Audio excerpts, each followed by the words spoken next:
조금 전 나온 속보부터 먼저 전달드리고 넘어가겠습니다. 국내 증시 관련 이슈인데요. MSCI 신흥국 지수에 우리나라의 한화시스템 그리고 삼양식품이 편입됐다는 소식입니다. 그리고 에코프로머티와 NC소프트는 지수에서 편출이 됐다는 소식입니다. 이런 소식들이 우리 장에 어떤 영향을 미칠지도 지켜봐야겠고요.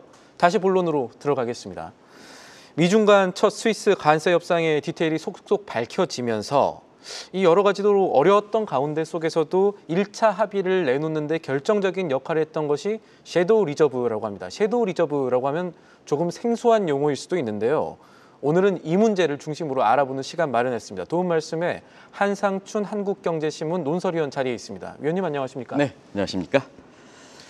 일단 오늘 미국 증시 어떻게 보셨습니까? 네, 아까 그 빈난세 특파원께서 리스크온이라는 단어, 위험자산 선호 심리. 그래서 지수별로는 이제 다우가 좀 떨어지긴 했습니다는 전체적으로 강세장이 이어지는 분위기다 이렇게 보게 됐습니다. 그래서 사실 경기 침체에 대한 우려도 줄어들었던 것도 전해드렸고요. 오늘 그 관심이 됐던 것이 4월 CPI죠. 예상대로 3월의 하락세에서 상승세로 돌아서긴 했습니다. 근데 관세에 따른 영향이 6월부터 이렇게 본격적으로 진행되니까 결국은 전년 그 동월비로는 물가가 이렇게 전년 동월비 개념으로는 소비자 물가 상승률이 예상보다 좀 하이했다 하더라도 트럼프의 금리 인하 요구를 수용할 것이냐 하는 측면에서는 통화정책은 프리엠프티브 선제성을 갖고 있기 때문에 사실 지금이 중요한 게 아니죠. 앞으로 어떻게 될 것이냐 하는 측면에서 골드만삭스라든가 이런 데에서는 올해 금리 인하 시점을 올해 연말로 다 미루고 있습니다. 그래서 결과적으로 보면 파월과 그다음에 페드도 트럼프의 금리 인하 요구를 수용하기 어려운 게 아닌가. 이것이 국제시장에 그대로 나타났거든요. 그래서 단기금리든 장기금리든 김천 PD께서 미국 국채금리를 보여주시겠습니다는 미국 국채금리는 계속해서 올라가는 모습을 보이고 있다고 보게 됐습니다. 관세 협상에 지금 나오고 있죠. 어느덧 10년물이 4.50까지 가고 있습니다. 이게 3.6%에서 4.50까지 가고 있습니다. 그래서 결과적으로 보면 트럼프의 금리 인하는 물 건너가는 것이 아닌가 이렇게 볼 수가 있습니다. 관세 협상에 대한 평가도 계속해서 나오고 있는데요. 공통적 시각이 있습니다. 중국은 승리한 분위기, 미국은 이렇게 우리가 진단해드린 대로 수세에 몰린 트럼프가 손들었다 하는 분위기입니다. 워싱턴의 싱크탱크 대부분 100%가 그렇습니다. 워싱턴은 눈 감고 사실 그 베이징은 쉽게 빠져나갔다 이런 평가를 그대로 가져왔습니다. 그리고 시청자 여러분 놀라지 마시기 바랍니다. 관세 인하폭 115%도 결국은 중국이 주도했다 하는 얘기가 지금 들리고 있습니다. 그리고 지금 관세 이외의 내용들이 지금까지는 이제 관세 부분에서만 얘기를 했는데요. 환율보다도 얘기했던 내용들이 속속 밝혀지고 있습니다. 이 내용이 이제 앞으로 미국의 그 트럼프의 정책 관련해서 굉장히 중요한 내용이 될 거로 이렇게 보이는데요. 어제 이제 일본도 전반적으로 상호관세 협상에 대해서 미국과 중국 간의 첫 관세 협상 이후에 일본의 국익을 반영해서 종전에는 좀 다가왔는데 25가 최대한 늦게 늦추자. 7월 패키지가 아니라 그 이후로 가자 하는 시각도 나오고 있습니다. 그러면서 환율 문제를 언급했던 것도 시청자 여러분 잘 아실 겁니다. 다음 달에는 G7 사실 그 트럼프가 여기에 참여할 것이냐 아직까지 확정되지 않고 있습니다는 G7의 핵심 의제로 환율 문제를 다뤄지는 것이 아닌가 이렇게 예상이 나오고 있습니다. 일단 큰 틀에서 극과 극으로 치달았던 미중 전쟁이 이번에 좀 한 고비를 넘겨가는 모습인데 미국과 중국의 증시를 그동안에 좀 비교해 보면은 시장의 심리를 조금 더 잘 알 수도 있지 않을까요? 네. 어떻게 보십니까? 사실은 이제 한 고비가 넘었죠. 첫 관세 협의 이렇게 된 이후에 지난 그 4월 2일 날 상호 관세 부과 이후에 세계 증시라든가 한국이라든가 이런 측면에서 이 미국의 관세 영향이 아주 숨가뻤던 하루입니다. 그때 당시 한번 관세 영향을 따라서 버터플라이 이펙트와 리플 이펙트를 시청자분한테 얘기한 시각이 있습니다. 이전 진행자가 버터플라이 이펙트다 이런 얘기를 하는데 그 잘못된 겁니다 하는 것으로 반박했던 시각도 시청자분이 잘 아실 거로 생각합니다. 왜 그러냐면 지금 같은 모습이 되고 실제로 그렇습니다. 이 버터플라이 이펙트는 미국에서 원인을 일으켰으니까 미국의 증시보다도 한국과 중국에서 사실 큰 효과가 더 큰 영향을 받는 것이 버터플라이 이펙트죠. 근데 리플 이펙트는 미국이 관세를 때렸으니까 미국 증시에서 충격을 많이 받는다. 왜냐하면 리플 이펙트는 호스가에 던졌을 때 가운데 풍덩하고 잔물결이 가거든요. 이게 왜 중요하냐면 사실은 버터플라이 이펙트일 때는 회복이 될 때는 중국이라든가 한국이 더 빨리 회복되겠죠. 그런데 리플 이펙트가 회복되면 사실 미국이 더 많이 회복되죠. 예. 지난 한 달 동안 한번 보겠습니다. 4월 중순 이후에는 미국 주식을 좀 담을 필요가 있다는 것을 말씀드렸습니다. 작년 12월에 미국 주식 차익, 올해 그 4월 달에는 미국 주식을 좀 조심스럽게 참아라 이렇게 말씀드렸는데요. 결과 한번 보겠습니다. 지난 한 달 동안 미국의 주가, 중국의 주가를 한번 보겠습니다. 중국의 두 배입니다. S&P 대표 지수는 18.4% 나왔습니다. 이게 4월 8일서부터 지금까지입니다. 상해 지수는 8.8% 거쳤습니다. 나스닥 지수는 24.7% 나왔습니다. 상해 지수에 무려 3배에 달합니다. 어떻게 중국을 밀어야 되겠습니까? 그래서 지금까지 작년 12월에 미국 주식 차익, 실현, 그리고 올해 4월서부터는 사실 그때 당시에는 굉장히 이 내용이 이 미국 주식을 담아라는 얘기가 굉장히 어려웠던 상황이거든요. 예. 근데 미국 주식을 일부 증권사 회장이 중국 쪽을 담아라 할 때 이 방송에서는 미국 쪽을 담아라 하는데 결과를 본다면 상해 지수에서 미국 증시는 나스닥은 3배 정도 올랐습니다. 근데 지금부터는 이제 사실 그 미국과 중국 주식 간에 이 펀더멘탈 상황에서 균형적으로 유지할 필요가 있다 하는 것을 말씀드리겠습니다. 이제는 또 미국에서 이제 균형으로 조금 시각을 바꿔야 된다는 말씀이신 거고. 뭐 예. 이동이라도 중국이라든가 이동보다도 예. 펀더멘털에 반영되는 측면이 있기 때문에 환율이 중요하기 때문에 이제는 균형 시각을 유지할 필요가 있다는 것을 말씀드리겠습니다. 네, 이 부분이 투자자분들한테 중요할 수 있기 때문에 한 번 더 짚어봤고요. 다음 질문 여쭤보자면은 어제 저희가 트럼프 정부의 경제 정책 어떻게 변했는가 살펴봤지 않습니까?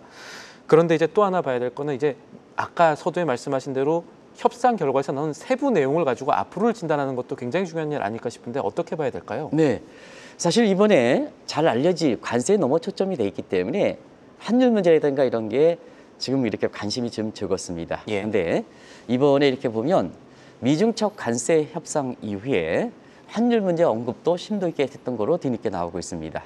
이건 집권 1기 때도 그렇습니다.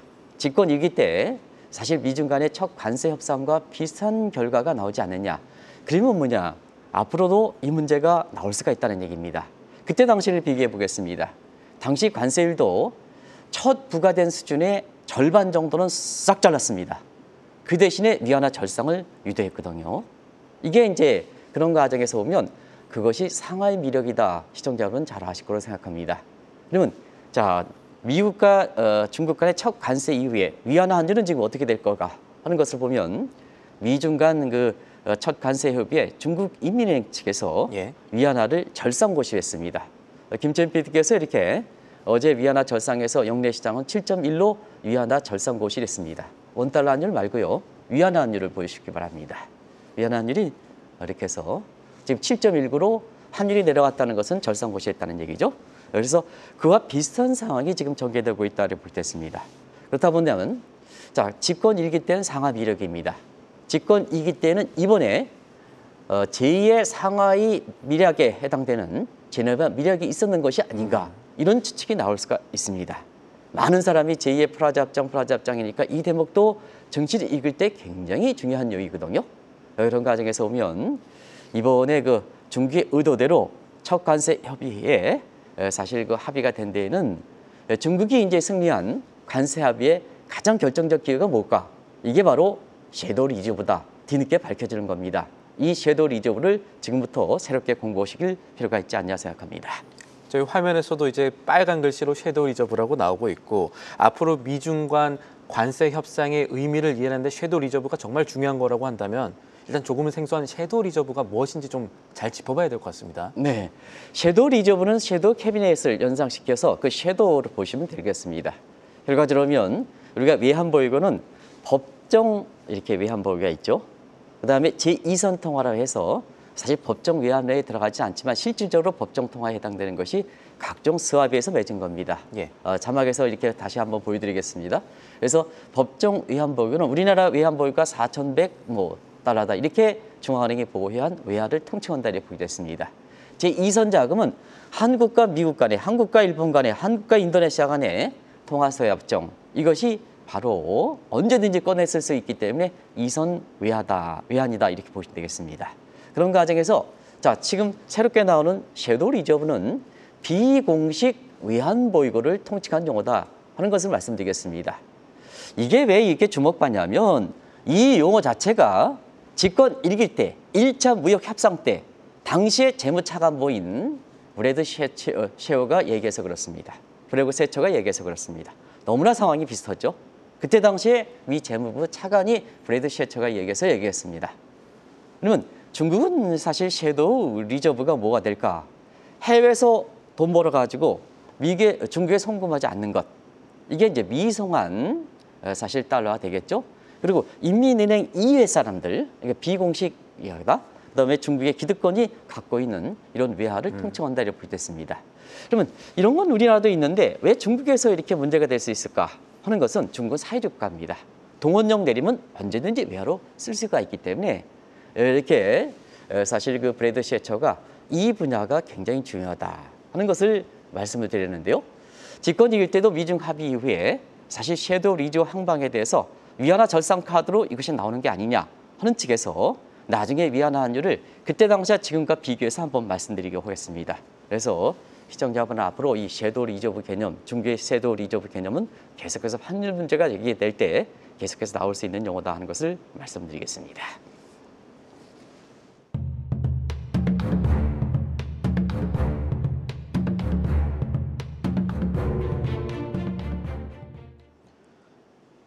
오늘 저희가 미중 관계의 방향성을 알 수 있는 중요한 요인 중에 하나로 섀도우 리저브에 대한 이야기를 하고 있는데 대체 이 중국의 섀도우 리저브가 어느 정도 되길래 이게 미국도 그렇고 중국에서 그렇고 중요한 요인으로 부각이 되는 걸까요? 네, 이 문제는 중국의 외환 보유고와 중국의 무역 적자를 한번 생각해 보시면 되겠습니다. 중국의 무역 적자는 대규모로 기록했죠. 근데 중국의 외환 보유고는 2012년 시진핑 취임 이후에 12년 동안 결국 10년 동안 계속해서 사실 그 3조 1천억 달러로 동결이 된 상태거든요. 발표한 거 보면 한 12년 동안 3조 1천억 달러로 거의 동결돼 있습니다. 그러면 그동안 매년 대규모 무역자를 기록하는데 이게 어디에 갔느냐 문제입니다. 시청자분도 당연히 이 문제는 왜 리처드 셰처라는 사람이 이것을 얘기했을까? 그것도 미국 사람에서 얘기했을까 하는 것은 사실 국제금융 시장에서도 시진핑 취임 이후에 계속해서 관심이 됐던 사항입니다. 그런데 법정 외환보유고는 IMF 기준에서 공식적으로 발표를 합니다. 그래서 뭐냐?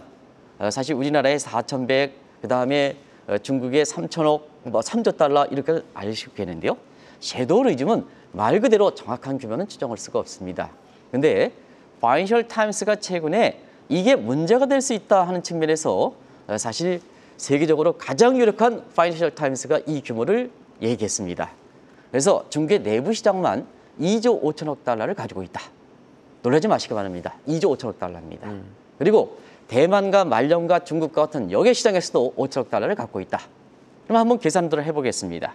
중국의 실질 외환 보유가 지금 3조 달러 정도로 이렇게 알려져 있습니다는 실질적으로 섀도우 리저브까지 포함하면 자 외환 보유가 법정 3조 달러. 그다음에 섀도우 리저브 3조 달러. 실질적으로 보면 사실 법정 외환 보유고 3조 달러의 2배 이상 된다는 얘기죠. 6조가 넘는다. 이거 어떻게 올 것이냐 하는 측면입니다. 예를 들어서 한꺼번에 추리한다 하면 사실 미국 입장에서 걷잡을 수가 없는 거죠. 이렇기 때문에 이번에 이것 때문에 관세 합의에 대해서 중국에 주도해서 합의가 사실 예상보다 상당히 낙관적으로 나온 거다. 이런 쪽의 시각도 만만치 않게 제기된다. 하는 것을 말씀드리겠습니다. 다른 나라 얘기긴 합니다만은 지금 아르헨티나에서는 남미 아르헨티나에서는 밀레이가 이끌고 있는 나라에서는 침대 및 매트리스 달러를 좀 끄집어내야 된다, 색출해서 조사해야 된다 이런 얘기들 하고 있지 않습니까? 이런 것들도 어쩌면 뭐 그림자 달러 혹은 이 섀도우 리저브의 일환 관련된 것으로 볼 수가 있을까요? 네, 요즘 공교롭게도 이런 용어들이 되니까 이런 용어들이 새롭게 나오는 겁니다. 침대 및 달러. 예. 이게 아르헨티나에서 그렇고 우리나라에서도 이게 용어가 되다 보니까 우리나라에서는 침대 및 달러가 어떻게 될까? 뭐 신행국께서도 사실 비상금을 침대 및에 거기다 관련은 밝혀지겠죠. 그래서 더 좀 비밀스러운 건데 관련이겠죠. 장판 속이라든지. 네. 그러게요. 그래서 이게 우스는데 이게 바로 섀도우 리저브에 해당되지 않느냐 하는 생각이 듭니다. 아르헨티나 시청자 여러분 아시겠지만 테크니컬 디폴트 상황입니다. 한번 보겠습니다. 내년에까지 상환해야 될 게 단기 예차가 250억 달러입니다. IMF에 합의한 구제금융 200억 달러로 상당히 부족합니다. 자, 이렇게 놔두면 테크니컬 디폴트 외환위기가 되겠죠. 그러면 이걸 어떻게 할 것이냐 하는 측면에서 밀레이 정부가 섀도우 달러를 방출하는 방안을 지금 고심하고 있습니다. 아르헨티나는 뭐냐? 모든 게 불확실합니다. 페소화는 폭락하기 때문에 모든 국민들이 지금 달러레이션, 달러를 갖고 이렇게 합니다. 더더구나 밀레이는 제2의 이렇게 트럼프를 표방하기 때문에 달러가 국민들 사용에 일상화됩니다. 이게 달러레이션입니다. 그래서 침대 및 매트레스, 여기 이제 하나 빠졌습니다. 침대 매트레스 한자, 침대 및 매트레스 달러가 지금 무려 2,700억 달러를 넘고 있습니다. 예. 그러다 보니까 밀레이 정부 이거 어떻게 색출할 것이냐? 이거 색출해야 단기 해체 급증에 따른 외환위기를 방지할 수가 있거든요. 그래서 우리가 2016년 11월 달에 추진했던 제2의 모디식 화폐 개혁을 추진하는 것이 아니냐 하는 만큼 달러 및 침대 및 매트레스 및 사실 그 달러를 색출하기 위해서 이것이 간절히 매입되고 있다 하는 것을 말씀드리겠습니다. 이것도 경우에 따라서는 섀도우 이렇게 리저브의 일환이다 하는 것을 말씀드리겠습니다. 지금 대만 달러 절상에 대한 문제도 그랬었고 이것도 중국의 섀도우 리저브 영향이 있었다는 시각이 이제 제기가 될 수가 있는데 이런 흐름들을 보면 결국 우리가 생각해야 될 게 원화 가치 절상에 대한 가능성입니다. 어떻게 보십니까? 네, 파이낸셜 타임스에서 지난번에 대만 달러가 이틀 동안에 9% 이상 절상됐던 것도 아마 시청자 여러분 아실 겁니다. 이 방송을 통해서 얘기했는데요. 파이낸셜 타임스가 이 중국의 섀도우 리저브 출해와 연관되어 있는 게 아닌가 하는 쪽도 지금 1차 관세 협상 이후에 상당히 관심이 되기 때문에 지금 나오는 겁니다. 그 내용을 잠시 시청자분이 오래되지 않았으니까 이걸 가지고 연관시켜서 한번 말씀드리겠습니다. 중국의 섀도우 리저브 출해했습니다. 그러면 달러 가치가 폭락하겠죠. 시청자 여러분. 달러 가치가 폭락하니까 대만 달러는 절상되죠. 그래서 이틀 동안에 9% 이상 절상돼서 연간 변동폭보다 더 이틀 동안에 이렇게 상회했던 모습을 보인 겁니다. 이런 각도에서 자 대만 달러만 그럴 것이냐. 아시안 통화도 그때 동반 절상됐죠. 그래서 외환위기는 절하위에서 외환위기가 발생하는데 반면에 이번에는 절상에 의해서 수출이 어려워가지고 이들 국가들이 결국 경제 위기를 당하는 것이 아니냐 해서 외환위기의 리버스라는 표현을 썼습니다. 그때 당시에는 홍콩 달러도 급등했다는 것은 홍콩 달러가 그만큼 절상됐다는 얘기고요. 그 다음에 한국의 원달러 환율도 NDF 시장에서 한때 1,350원까지 급락했습니다. 그만큼 원화 가치가 절상됐다는 얘기죠. 그래서 앞으로 이 문제는 오늘 방송에 대부분 다 이렇게 회장님이라든가 의사결정원은 CEO들이 많이 보실 거를 생각하는데요.